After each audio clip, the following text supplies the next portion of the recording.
vamos a abordar todo, ¿no? Son algunos aspectos importantes que van a servir para sus primeras armas en patología. Algunos conceptos, ¿de acuerdo? Obviamente vamos a hablar de material genético, la doble cadena de DNA, ¿de acuerdo? ¿Cuántos cromosomas tenemos nosotros como seres humanos? 23 pares, ¿no? 23 pares de cromosomas o 46. De esos 22 pares, o sea, 44, son llamados también autosómicos, ¿no? Autosomáticos, que van a definir diferentes características morfológicas en el ser humano. Y bueno, un par de ellos es llamados los cromosomas sexuales, ¿no? Si es para la mujer, necesitamos dos cromosomas X, ¿de acuerdo? XX. Entonces la carga será 46XX o 23 cromosomas más XX. Y para el varón serán los cromosomas sexuales XY, ¿de acuerdo? Entonces, el cromosoma X da la presencia de los dos cromosomas X, basta con uno, va a dar el sexo al producto, al nuevo huevo cigoto, que es femenino. Y la presencia del cromosoma Y va a dar origen al varón, ¿de acuerdo? Pero necesitan estar completos. Ocasionalmente puede faltar un cromosoma X, pero obviamente va a generar enfermedad, como lo vamos a ver, el síndrome de Turner, y puede ser compatible con la vida, pero el resto, la falta de un cromosoma del resto de los cromosomas es incompatible con la vida, ¿de acuerdo? Bien. Se decía antes que teníamos aproximadamente 100.000 genes, pero una vez completado ese proyecto del genoma humano, se ha visto que solamente tenemos entre 20.000 a 25.000 genes, ¿de acuerdo? Secuencias de nucleótidos, partes secuenciales del material genético. Y solamente de esos se codifican 100.000 proteínas. Con 100.000 proteínas aproximadamente estamos hechos, ¿de acuerdo? No todo el genoma humano va a codificar esas proteínas, solo el 2%. Se dice que entre los seres humanos tenemos una afinidad genética, una igualdad genética, por así decirlo, en un 99.5% del material genético. Y ese 0,5% entre humanos haría diferencia entre diferentes razas, incluso entre las mismas personas de una misma raza, o de alguna etnia racial. Pero, sin embargo, ese 0,5% equivale más o menos a 15 millones de pares de bases, o sea, no es poco, digamos. Entonces, de eso dependerán las múltiples variaciones que tenemos. Y de estas variaciones de esas variaciones de ese 0,5%, ¿por qué explican que algunos tengan enfermedades? No se supone que es por la presencia de estos polimorfismos donde un solo nucleótido ha cambiado, o, más aún, la otra son variaciones en el número de copias, es decir, que debería haber un cierto número de copias, 60, digamos, o 40, y ahora existen más copias y se va leyendo de diferente manera. Incluso varias de estas copias excesivas podrían generar diferentes alteraciones inmunitarias o de respuesta inmune del ser humano, o en otros casos explicar diferentes enfermedades. Entonces se supone que a eso se debe, a este estudio de polimorfismo. ¿De acuerdo? Entonces vean que no necesitamos tanto material, no sabemos exactamente cómo funciona el resto del material genético. Algunos conceptos básicos, ¿no? Esa parte que no se codifica, que es abundante en el material genético, se llamará intrón. En cambio, las partes que sí se van a codificar y se van a transcribir primero a otro material genético, pero de una sola cadena, que se llama ¿qué? RNA mensajero. Este RNA mensajero va a copiar la información del material genético, que se va a desdoblar seguramente en una parte que tiene que ser leída para ser interpretada luego en proteínas, ¿de acuerdo? Esa parte que se va a copiar se llamará exón, ¿de acuerdo? Se copia una sola hebra que se llama RNA mensajero. Este RNA mensajero sufre algunos cambios, sale del núcleo y va a ir a unas estructuras que se llaman ¿qué? Ribosomas. Los ribosomas van a, entonces, en una secuencia específica, 5'3'1, van a poder leer ese material y lo van a interpretar, lo van a traducir en otro tipo de lenguaje, como si nosotros tradujéramos del inglés al castellano. Lo van a traducir la secuencia genética en secuencia de aminoácidos. Cada 3 unidades entidades jurídicas, entonces van a significar lo que se llama un triplete, ¿no? Un codón que va a significar un aminoácido específico. ¿Cuántos aminoácidos tenemos en nuestra estructura? Aproximadamente 20 aminoácidos, ¿no? Entonces esos 20 aminoácidos se van a ir adhiriendo cada uno, una fila larga de aminoácidos, que luego, esa es una protoproteína, un protopolipéptido, que luego tiene que sufrir diferentes cambios, ensamblarse, romperse, plegarse en el espacio, hacer diferentes formas para configurar una proteína finalmente. Y las proteínas pueden ser o estructurales o funcionales. Las estructurales conocemos, actina, miosina, fibras de colágeno, o funcionales, enzimáticas, aquellas que aceleran un proceso, ¿no? Aceleran el cambio de un sustrato, le añaden más oxidrilo, le añaden grupos hidrógeno, etc., en un corto tiempo, ¿de acuerdo? Eso hacen las enzimas, aceleran los procesos. Estas son enzimas o proteínas del aspecto funcional. Entonces vamos a ver enseguida qué importancia tiene. Cierra la puerta, adentro. Bueno, podemos tener entonces para un mismo gen un par de cromosomas idénticos que van a codificar esa parte. Entonces hablamos de herencia o pares homocigotos, ¿de acuerdo? La misma información del padre y de la madre y codifican lo mismo. Puede ser que tengamos información del padre y de la madre diferentes para codificar, por ejemplo, el color del cabello. Pero bueno, entonces hablaremos de genes heterocigotos, ¿de acuerdo?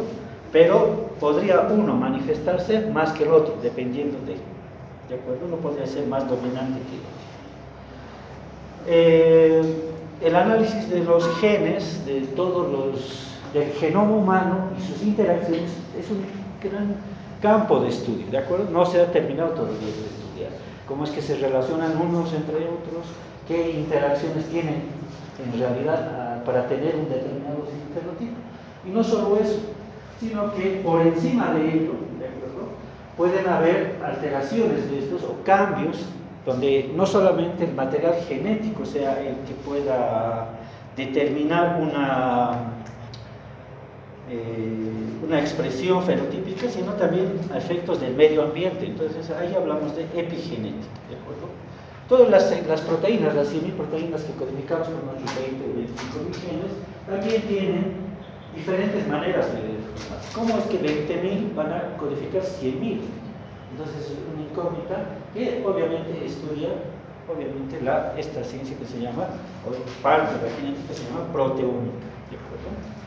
Una explicación de por qué no todas las proteínas, todo el RNA mensajero se lee y se codifica una exacta proteína, es explicada por la presencia de estas estructuras que se llaman microRNA mensajeros, de que se sintetizan igual en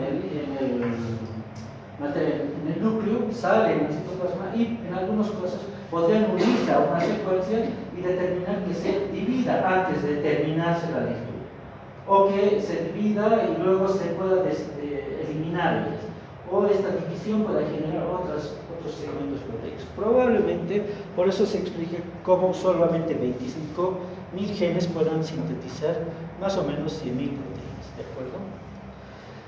Se dice que gran parte de las alteraciones genéticas se presentan, son inviables, ¿de acuerdo? De tal manera que si hiciéramos el estudio de los abortos que se presentan, espontáneos, no los provocados, ¿no?, por el ser humano para no procrear, espontáneos que no tienen una causa específica, entonces estarían asociados a algún trastorno genético grave que ha sido inviable también. Pese a eso, todavía 1% de los recién nacidos pueden presentar alguna alteración cromosómica, ¿de acuerdo? Una cosa es congénito y otra cosa es genético, ¿no?, una enfermedad genética. Congénito hace referencia a que ha nacido y podemos ver, inmediatamente ha nacido, recién nacido, podemos ver una alteración, ¿de acuerdo? Entonces decimos congénito. Puede ser que no necesariamente sea de origen genético. Puede ser, por ejemplo, la sífilis, donde tenga alteraciones por la sífilis el producto, edema, enrojecimiento, ampollas, pero eso no significa que sea de origen genético, es congénito, han nacido con eso. ¿de acuerdo? Pero tiene un origen infeccioso. O pueden tener malformaciones, una ausencia de la formación del cerebro, un mayor aumento en el número de apéndices digitales, pero eso tiene origen genético, entonces hay que diferenciar eso, ¿de acuerdo? ¿A qué se llama mutación? Mutación es todo cambio permanente en el DNA. Puede ser heredable, ¿de acuerdo? Es detectable y puede ser heredable. ¿Cuándo será heredable? Cuando los gametos tengan el material genético, los que van a unirse en un huevo cigoto, tengan las alteraciones y puedan, esa alteración genética, la mutación, pueda transmitirla a manera de herencia a su progenie, ¿de acuerdo? En cambio, si la alteración genética se da en una célula somática del cuerpo, se queda con este individuo, ¿de acuerdo? No se va a transmitir. Así puede haber sido incluso heredada. Si es una célula somática, no se va a transmitir, porque no son los que van a formar el nuevo ser, ¿de acuerdo? Entonces eso tenemos que diferenciar, ¿de acuerdo? No todas son heredables, algunas se quedan. Y esas que son somáticas nos pueden explicar diferentes enfermedades y entre ellas el cáncer también, ¿de acuerdo? Porque básicamente de eso se trata. Bueno, algunos términos que vamos a revisar, por ejemplo, es pleiotropía, ¿de acuerdo? Aquí hacen referencia a dos enfermedades, ¿no? Donde existe la anemia drepanocítica, o la que llaman ustedes, o la que han conocido como anemia de células falciformes, donde está la hemoglobina S, ¿de acuerdo? Cuando existe bajo niveles de oxígeno, esta hemoglobina tiende a precipitarse y formar cristales como agujas. Y cuando forma estos cristales, el eritrocito cambia de una forma bicóncava a una forma en os, ausada, ¿de acuerdo? Altamente adherente, genera muchas. Su membrana celular del eritrocito es muy adhesiva con las paredes vasculares, de tal manera que circula de manera lenta. Entonces, y eso hace que haya isquemia en diferentes órganos, haya dolor en los huesos, haya dolor en diferentes órganos, ¿de acuerdo? Sobre todo en los huesos se transmite con dolor, o focos de necrosis por isquemia o infarto en diferentes órganos. A eso hace referencia esos muchos efectos finales que pueden tener un solo cambio, una sola mutación, ¿de acuerdo? Igual que la fibrosis quística. En la fibrosis quística existe una alteración de un canal que no maneja bien el cloro. Debería eliminar el cloro, aparte se está eliminando el sodio. El cloro y el sodio, ¿qué hacen? Sal, ¿no? Y la sal atrae el agua de manera osmótica. Y las secreciones que hayan salido, por ejemplo, secreción salival, secreción pancreática de la luz, se llenan de agua y son relativamente fluidas, de acuerdo a la secreción de la vía respiratoria. ¿Qué pasa si ese canal no maneja bien el cloro? Entonces solo queda sodio, el cloro se queda dentro y el agua se retiene. Y estas secreciones ya no son fluidas, sino son densas, son espesas, no salen, obstruyen, generan sobreinfección y generan múltiples manifestaciones en el organismo.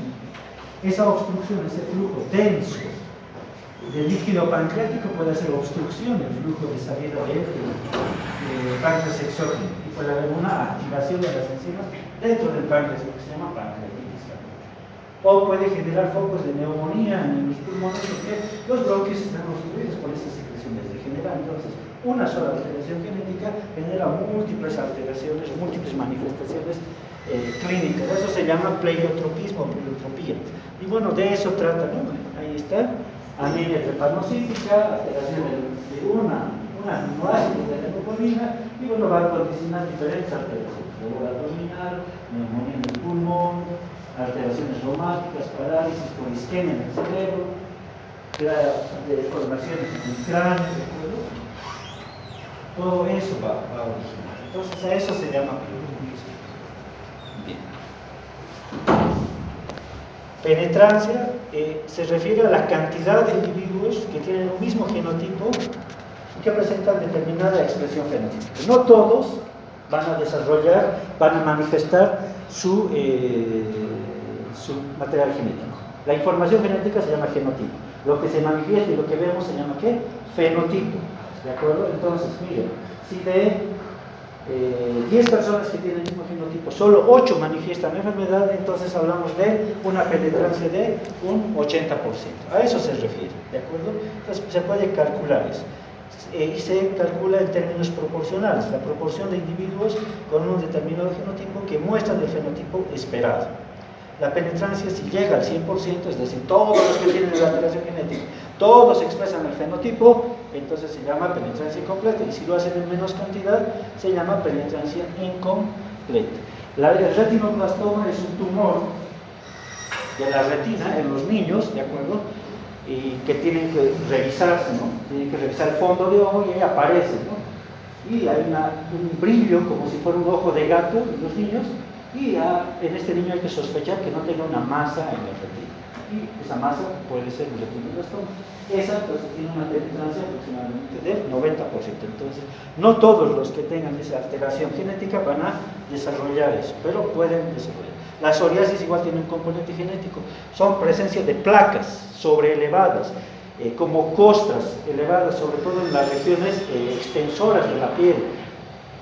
Puede ser en otras regiones también, pero son placas que inmediatamente ustedes tratan de quitar las escamas, sangran, ¿de acuerdo? Y se pueden presentar en diferentes localizaciones.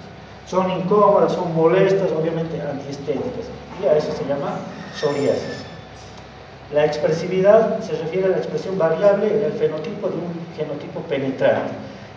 No todas se expresan como tal, ¿no? Algunas sí se pueden expresar. A eso sobre todo se hace referencia, ¿no? Allá abajo están viendo un ejemplo de polidactilia, donde ven cuántos dedos, aproximadamente 6 dedos, ¿no? Y hay otros ejemplos más de expresividad, más frecuentes estos, ¿no? Más en polidactilia. Bueno, herencia dominante. Y la herencia dominante puede ser o autosómica dominante o autosómica recesiva, ¿de acuerdo?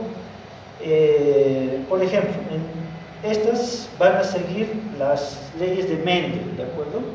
Para poder heredar. En el caso de herencia dominante, por ejemplo, genes autosómicos dominantes, uno de los progenitores tiene la alteración y el otro no. Y por las leyes de Mendel, solo la mitad de ellos, el 50%, puede tener la enfermedad. La otra mitad no la tiene. Esa es la característica. Uno de los padres es portador y el otro es sano. Y solo la mitad de los sujetos, de los descendientes, tienen la enfermedad. ¿De acuerdo? Y la otra mitad no la tiene, por ende tampoco la pueden llevar o transmitir a sus hijos. En cambio, la autosómica recesiva, ambos progenitores, el padre y la madre, son portadores de la enfermedad. No tienen clínica, son portadores sanos, ¿de acuerdo? De tal manera que uno de ellos, el 25% de ellos es afectado. Uno de ellos es afectado. Y el resto, el 50%, pueden ser portadores, ¿de acuerdo? Pero sin generar ninguna manifestación de la enfermedad. Y uno de ellos llega a ser un portador sano, ¿de acuerdo? Entonces, en la autosómica recesiva, solo el 25% de los sujetos tienen la enfermedad. El 50% son portadores y uno de ellos llega a ser completamente sano, ¿de acuerdo? En el autosómico dominante era 50 y 50, ¿de acuerdo? Bien. Ahora, ¿qué implicancia tiene? Por ejemplo, las enfermedades autosómicas dominantes sobre todo van a afectar a las proteínas estructurales, fibras colágenas, fibras reticulares, fibras elásticas, alguna proteína de transporte, ¿de acuerdo? Esas, estructurales. En cambio, las enfermedades autosómicas recesivas van a afectar sobre todo a proteínas funcionales, es decir, enzimas, ¿de acuerdo? Algunos canales de transporte. Sí. Entonces, esas son las diferencias entre herencia autosómica dominante y autosómica recesiva. En el primero, en el dominante, los dos progenitores son diferentes para el mismo gen, heterocigotos. En la autosómica recesiva son homocigotos, tienen la misma alteración, son portadores sanos. ¿De acuerdo? Luego, en el autosómico dominante el 50% están afectados, en el otro solo el 25%. Bien. La frecuencia es igual en hombres y mujeres, no hay distinciones en ese sentido, excepto algunas diferencias, ¿no? En el autosómico dominante la edad paterna, obviamente elevada, puede afectar a las mutaciones en el nuevo producto. A mayor edad, obviamente, en los gametos masculinos, en este caso, espermatozoides, puede haber más alteraciones genéticas, por ende transmitirse de esa Y la expresividad puede ser variable, en el caso de la recesiva la expresividad es constante.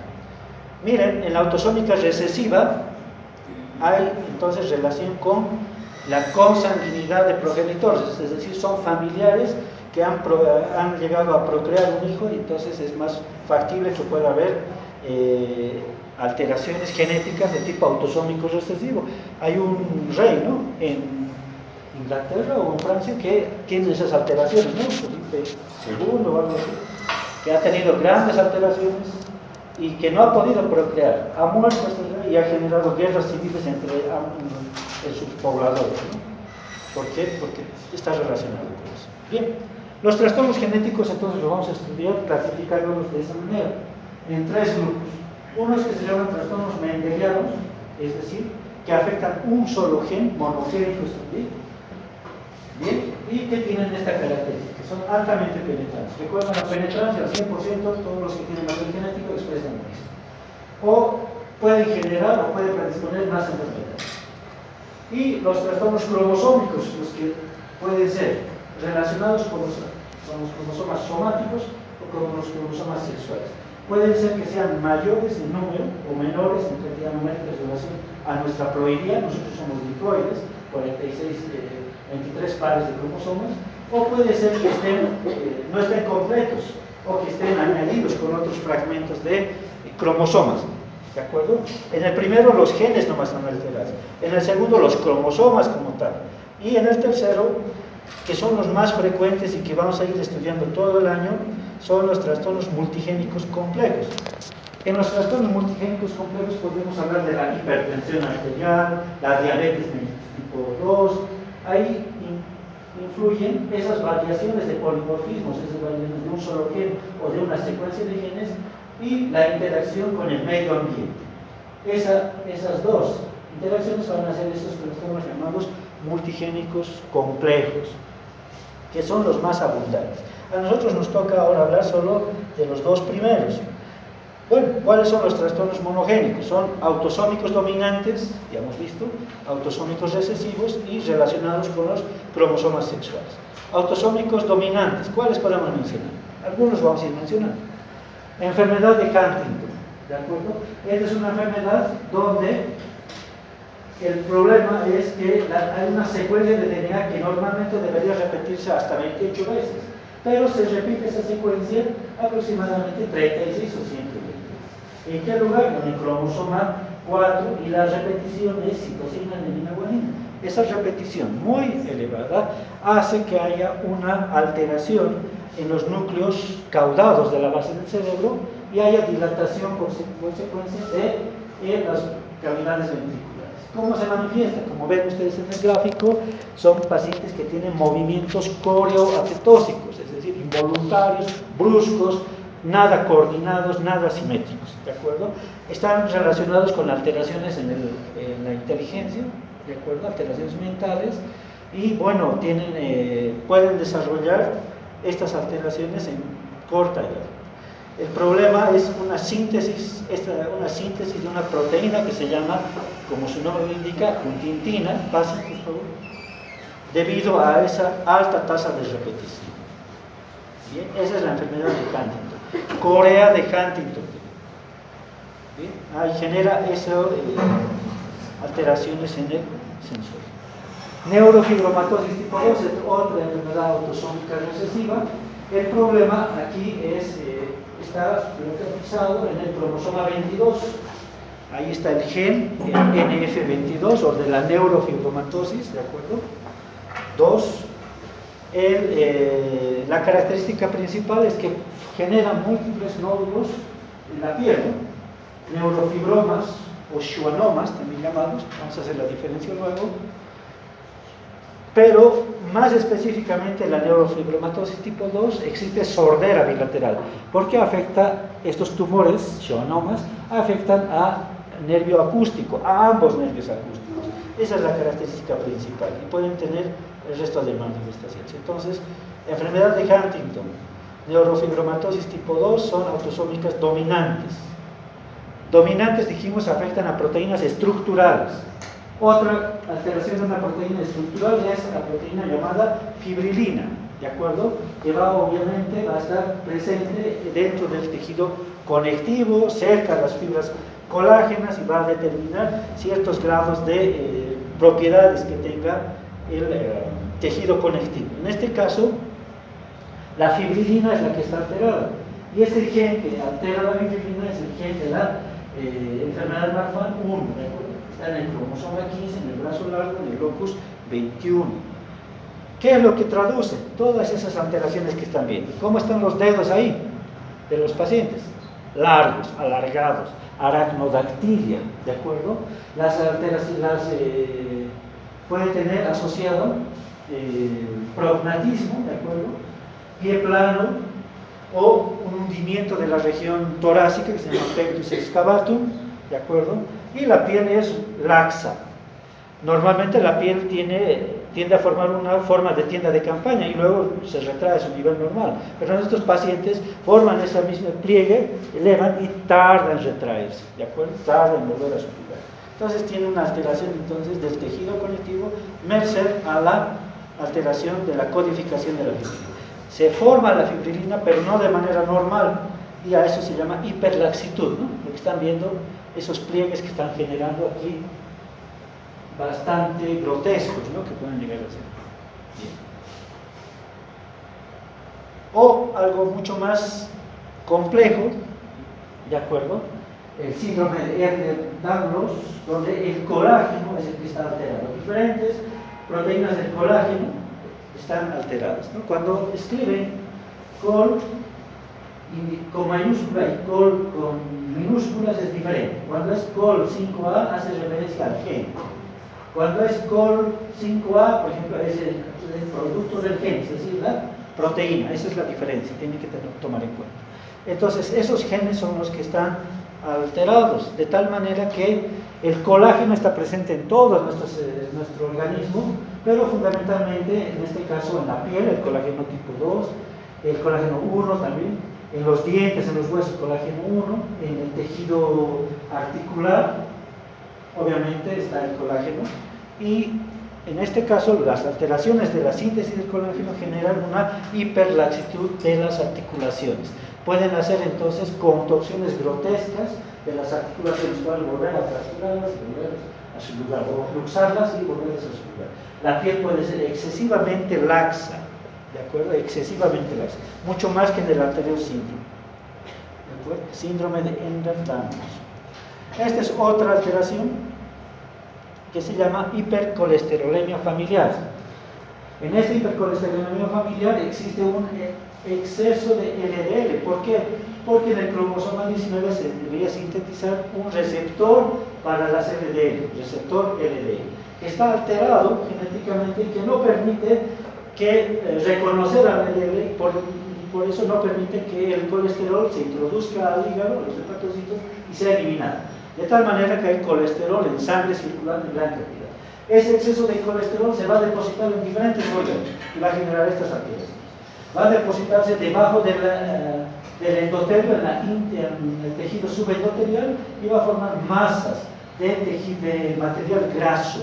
A eso se llama aterosclerosis, generando alteraciones, si es en el corazón, disminución del flujo sanguíneo, isquemia y obviamente todas las consecuencias de un infarto de miocardio por aterosclerosis.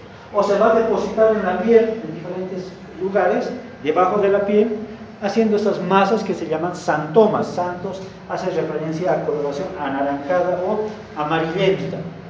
Puede también depositarse en las córneas, ¿de acuerdo? El arco corneal, que es parte de esa hipercolesterolemia.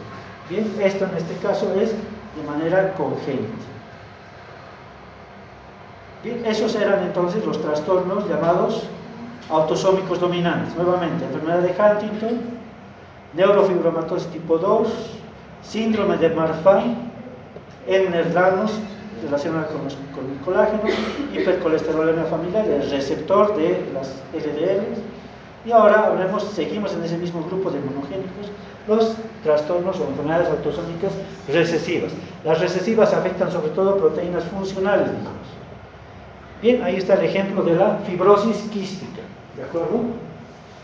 En la fibrosis quística no existe adecuadamente esta proteína, que es el regulador de conductancia transmembrana de la fibrosis quística.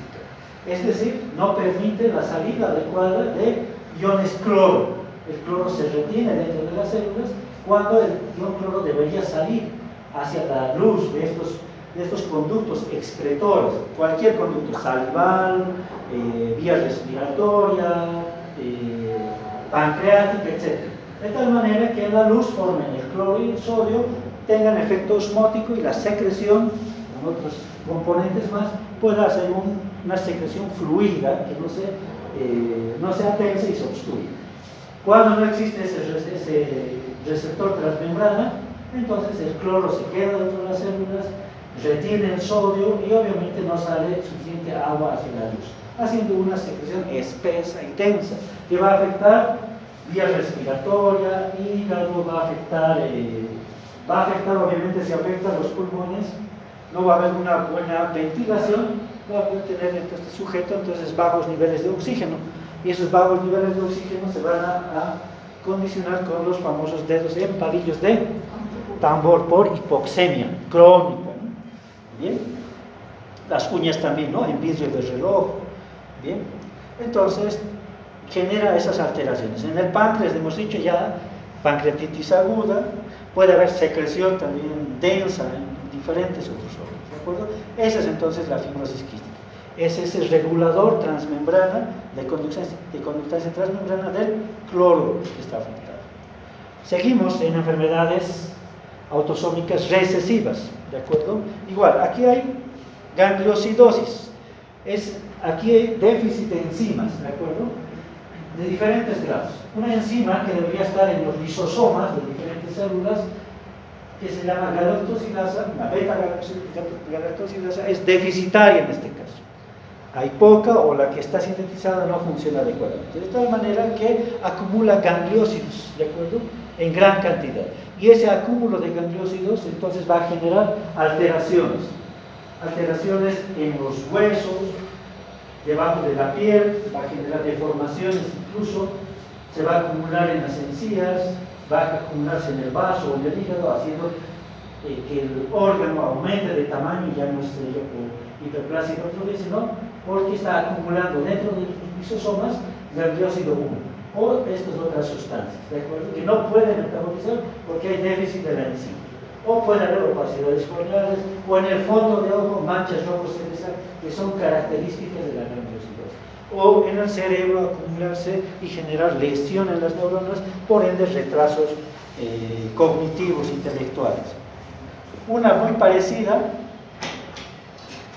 son estas, que igual están en los enzimas que deberían estar funcionando adecuadamente dentro de los lisosomas, es la exosaminidasa A o B.